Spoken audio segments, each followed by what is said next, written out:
If you're after a road trip that's a little weird, a little wonderful, and a whole lot of wide open scenery, Nevada's free-range art highway from Las Vegas to Reno is the drive for you.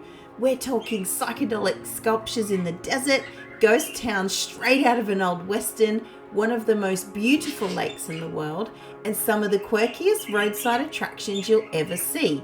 I'm Jess from Family Holiday Destinations, and I'm going to share what we think you shouldn't miss along this route. Las Vegas might not scream family friendly, but it's not just casinos, and there is actually plenty to keep everyone entertained before hitting the road.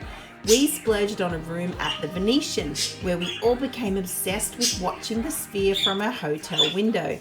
Yes, it's on all night.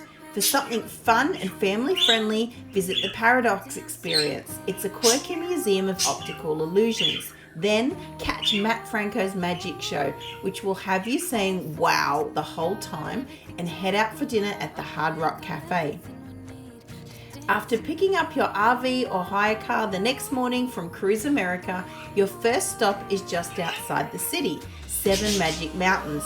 Picture 7 giant stacks of neon-colored boulders in the middle of the desert.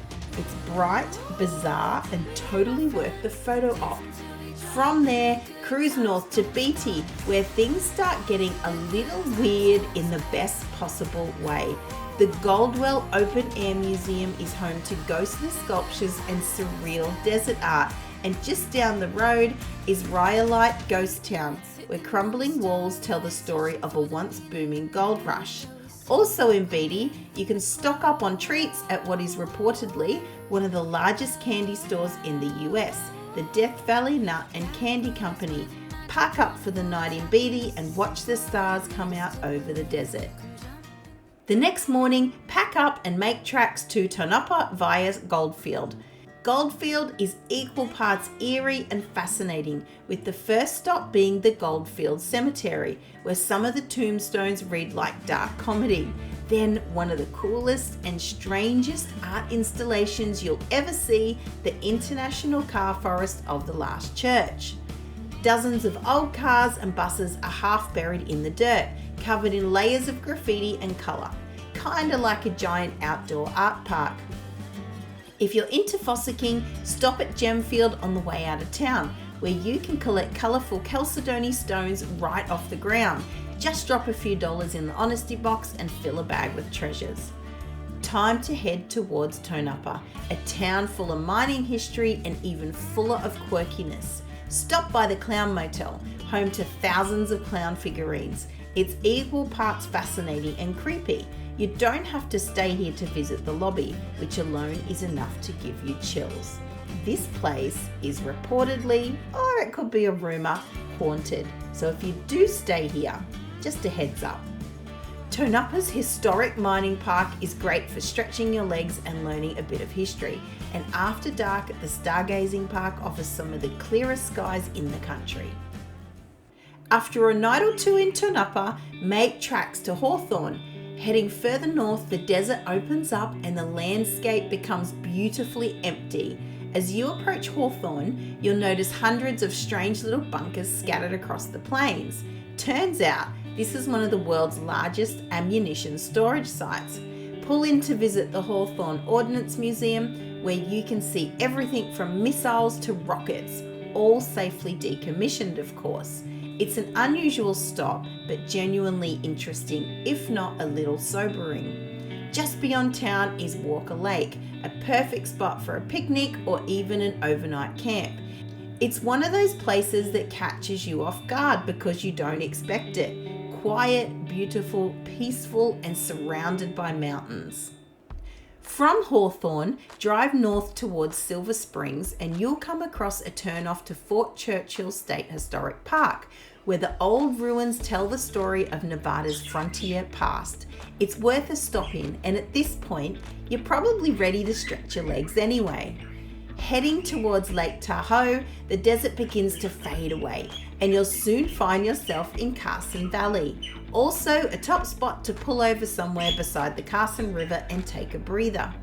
On the road again, you'll find the landscape is once again changing. This time, it's replaced by pine forests. and the mountains that were once in the distance and now on either side of you. You'll know you're getting close to Lake Tahoe when the air turns crisp and the scenery looks like a picture-perfect postcard. Tahoe is simply stunning. It's the largest alpine lake in North America, and it's surrounded by towering peaks with crystal clear water. We recommend staying at Zephyr Cove RV Park, tucked beneath tall pine trees with snow still on the ground in April when we visited. Across the road, a cozy restaurant serves hot chocolate by the fire, exactly what you want after days in the desert. If you're not traveling in an RV, they also rent cabins right on the lake. To see the lake properly, jump on board the MS Dixie 2 paddle wheeler for a scenic cruise to Viking's home castle on the opposite shore. This is a really cool family experience you can do at any time of the year. There is plenty more to do here, depending on the season, and you'll want to spend a few days at Lake Tahoe to make the most of it. The final leg of the journey to Reno will take you through Carson City and up past Washoe Lake before rolling into Reno.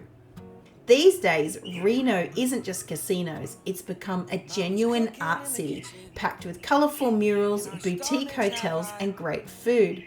Like Las Vegas, it's surprisingly family-friendly if you avoid the seediness of the casinos after dark.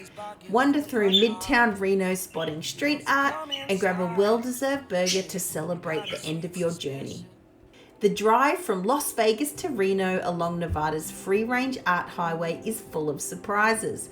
It's a mix of history, art, and landscapes that feel almost otherworldly, and doing it as a family makes it even better.